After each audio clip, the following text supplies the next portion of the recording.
Republicans trotted 16 people, bozos, nearly all of them. Not all, but like 14 out of them, right? And they had this open process, and they ended up with a catastrophe, right? Democrats, there were all these qualified people to run for president, many of them establishment who would draw much of the same criticism as Hillary, but they did not carry her baggage. And President Obama and his machine and the Clinton machine locked it down. And only a weird dude from Vermont thinking, I don't care, right? That's the only reason he ran. I don't care. I don't care if I raise any money. I don't care, right? Right? I just want to talk about these things. And then had a chance to win. Like, whether the scandals about her are right or wrong, and most of them are wrong, most of them are nonsense. Some of them have seeds of truth to them. She is an incredibly damaged political figure. And the fact that mainstream Democrat after mainstream Democrat never at any point recognized this in a significant enough way, or a group or a block of them to stand up and think, you don't get to be president, even if you've been wronged, even if you got screwed out of it because much of these scandals are nonsense. You didn't kill Vince Foster. You're not a warmonger. You're not evil. You're not all these things. But you don't just get to be the nominee if you're politically damaged.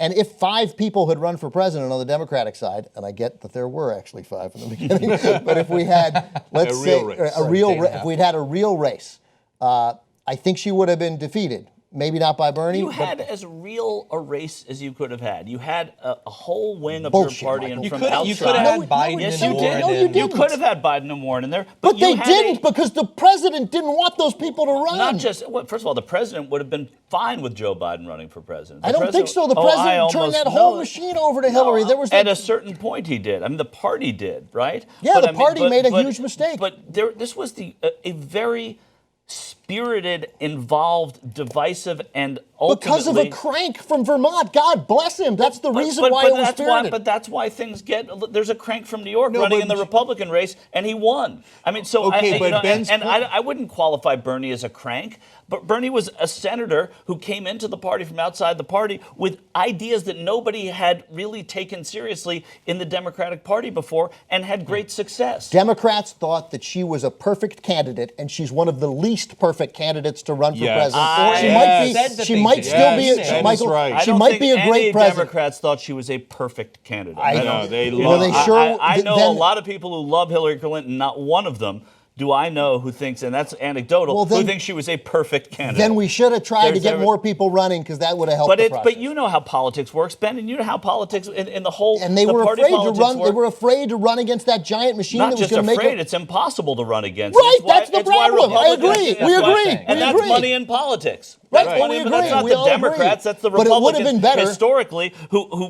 How did George W. Bush run? So many people, from Lamar Alexander to Dan Quayle to other people in 2000, dropping out of the race because they couldn't afford to run. But that's partially the money, but it's also partially the foundational institutional support that she had 2 years before she ever actually announced, and that she always knew would be there for her. I think, look, the bottom line is the Democratic Party establishment, no one can argue, was completely behind Hillary Clinton. You can argue if it was 100% or 98%. The party was 1,000% behind. I mean, look at the DNC. Look at the way they worked it. And Ben is right. They were absolutely wrong. And the core of the mistake is thinking, which Democrats always do, and they do it for selfish reasons. Primaries are bad.